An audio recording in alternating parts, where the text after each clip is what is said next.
ഇന്നത്തെ റെസിപ്പി ശർക്കരയൊന്നും ചേർക്കാത്ത നല്ലൊരു ഇഞ്ചിപ്പുളിയാണ്. ഇതിപ്പോൾ ഞാൻ ചെയ്യുന്നത് ഡേറ്റ്സ് വെച്ചിട്ടാണ്.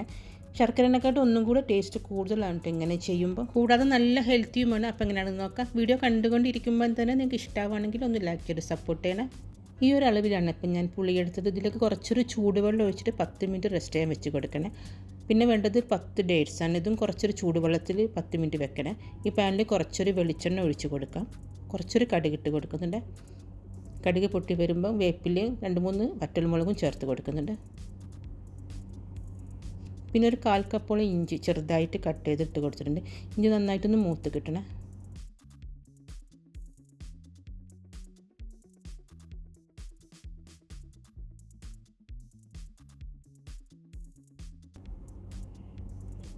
ഇതിലേക്ക് 2 പച്ചമുളക് ചേർത്ത് കൊടുക്കുന്നുണ്ട്.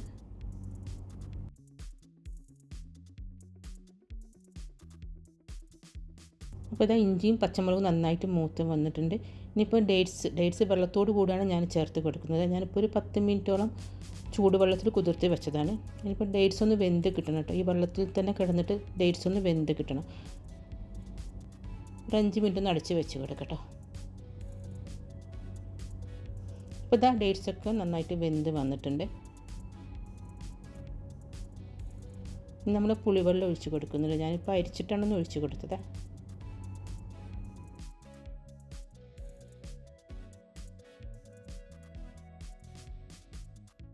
ഇതിലേക്ക് വേണ്ട പൊടികൾ ചേർത്ത് കൊടുക്കാം. 1 ടീസ്പൂൺ മുളക് പൊടി ചേർത്ത് കൊടുത്തിട്ടുണ്ട്. 1/2 ടീസ്പൂൺ കുരുമുളക് പൊടി, 1/4 ടീസ്പൂൺ മഞ്ഞൾപ്പൊടി, പിന്നെ ഒരു 1/4 ടീസ്പൂണിൻ്റെ പകുതി കായം ചേർത്ത് കൊടുത്തിട്ടുണ്ട്. കുറച്ചൊരു ഉപ്പും ചേർത്ത് കൊടുത്തിട്ടുണ്ട്. ഇതിൻ്റെ വെള്ളമെല്ലാം വറ്റിയിട്ട് ഒന്ന് കുറുകി വരണം കേട്ടോ. ആ ഡേറ്റ്സ് ഒന്നും കൂടെ വെന്തിട്ട് ഒന്ന് കുറുകി കിട്ടും. അതുവരെ വെച്ച് കൊടുക്കണേ.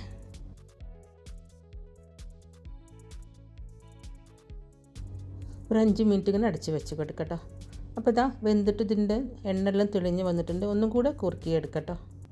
അപ്പോൾ ഇതാ ഇത്രയും മതി. ഇപ്പോൾ കറക്റ്റ് പാകത്തിന് വന്നിട്ടുണ്ട്. ഇത് കുട്ടികൾക്കൊക്കെ നന്നായിട്ട് ഇഷ്ടപ്പെട്ടിട്ട് ഡേറ്റ്സ് ചേർക്കുന്നത് കൊണ്ട്. അപ്പോൾ നിങ്ങൾക്ക് വീഡിയോ ഇഷ്ടമായിട്ടുണ്ടെങ്കിൽ ഫ്രണ്ട്സിനൊക്കെ ഒന്ന് ഷെയർ ചെയ്യണേ. പിന്നെ ചാനൽ ആദ്യമായിട്ട് കാണുന്നവരൊക്കെ ആണെങ്കിൽ മറക്കാതെ ഒന്ന് സബ്സ്ക്രൈബ് ചെയ്തേക്കണേ. ബൈ.